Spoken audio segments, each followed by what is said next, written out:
పాలకొల్లులో 100 పడకల ప్రభుత్వ ఆసుపత్రిలో డయాలసిస్ సెంటర్ ఏర్పాటు పనులను పరిశీలించిన మంత్రి రామానాయుడు. డయాలసిస్ సెంటర్ ఏర్పాటు పనులు జాప్యంపై ఆగ్రహం వ్యక్తం చేసిన మంత్రి రామానాయుడు, పనిచేసే ప్రజా కూటమి ప్రభుత్వం అధికారంలోకి వచ్చింది, గత జగన్ ప్రభుత్వంలో నిర్లక్ష్యంను వదిలిపెట్టండి అంటూ అధికారులు ఏజెన్సీపై మండిపడిన మంత్రి, గత జగన్ ప్రభుత్వంలో జరిగిన ప్రజా ఉపయోగం లేని ఆసుపత్రి పనుల నాణ్యత లోపాలను సరిదిద్దకపోతే సంబంధిత అధికారులు ఏజెన్సీపై చర్యలు తీసుకోవాల్సి ఉంటుంది.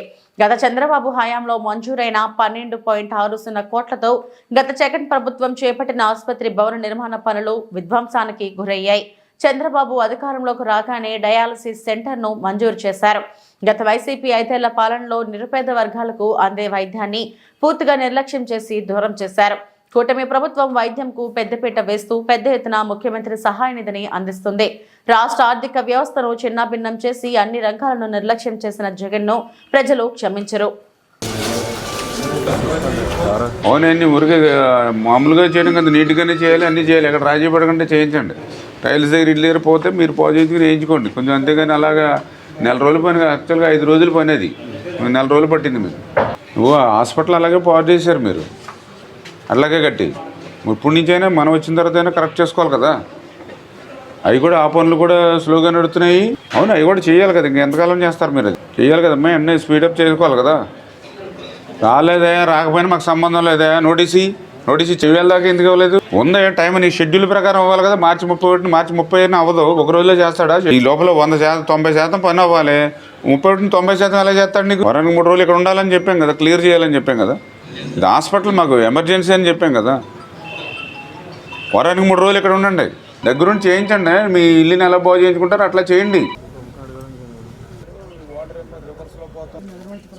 చెప్పారు కదా ఎన్ని అడుగులు ఉండాలి ఏంటి అనేది, ఎక్కడుంది దాని డ్రాయింగ్ ఏది? మరి పాలకొల్లు డయాలసిస్ పేషెంట్స్ మరి అటు అమలాపురం, తాడేపల్లిగూడెం, తణుకు, ఏలూరు ఇట్లా ప్రాంతాలకు వెళ్ళడమే కాదు, ఒక్కొక్కసారి వాళ్ళకి నైట్ 2ంటికి 3ంటికి కూడా మరి వాళ్ళకి టైమింగ్స్ ఇస్తూ ఉంటే చాలా ఇబ్బంది పడుతూ ఉన్నారు. దాన్ని దృష్టిలో పెట్టుకుని ఆ డయాలసిస్ సెంటర్ ఒకటి మన పాలకొల్లులో నెలకొల్పాలని చెప్పి మన ప్రభుత్వం వచ్చిన వెంటనే అధికారుల దృష్టికి, అదేవిధంగా మన మంత్రి గారి దృష్టికి, ముఖ్యమంత్రి గారి దృష్టికి తీసుకెళ్లడంతో మనకి డయాలసిస్ సెంటర్ మరి శాంక్షన్ అయినటువంటి విషయం. ఆ డయాలసిస్ సెంటర్ కూడా పనులు సర్వగంగా పూర్తి చేసి అది ప్రారంభించుకోవాలని చెప్పడం కూడా జరిగింది.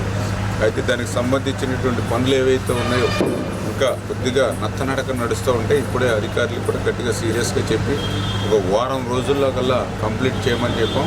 ఎక్కడైనా అట్లా కంప్లీట్ చేయడంలో నిర్లక్ష్యం వహిస్తే వాళ్ళ మీద చర్యలు కూడా, ఇటు ఏజెన్సీ అయినా సరే, ఇటు అధికారులైనా సరే ఖచ్చితంగా చర్యలు కూడా తీసుకుంటామని వాళ్ళకు కూడా హెచ్చరించడం జరిగింది.